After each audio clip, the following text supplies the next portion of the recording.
এই ত্রিপুরার মাটি রক্ত ভেজা, কম রক্ত ঝরেনি এই মাটিতে।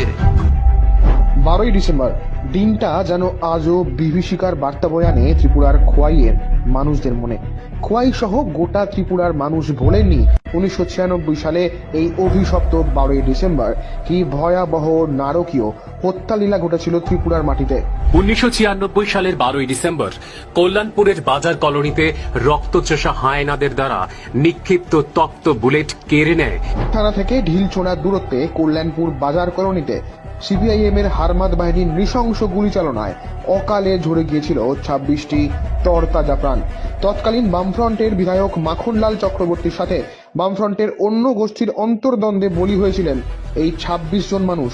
বিষ্ণুপদ শীল, অনিতা গোপ, মোহনবাসী গোপ, নিতাই মালাকার সহ 26 জন যারা অকালে প্রাণত্যাগ করেছিল। তাদের মধ্যে একটি 9 বছর বয়স্ক কিশোরী ছিল, যাকে নৃশংসভাবে গণধর্ষণ করে তারপর গুলি চালিয়ে হত্যা করে সিপিআইএম এর রক্তলোলুপ ক্যাডাররা।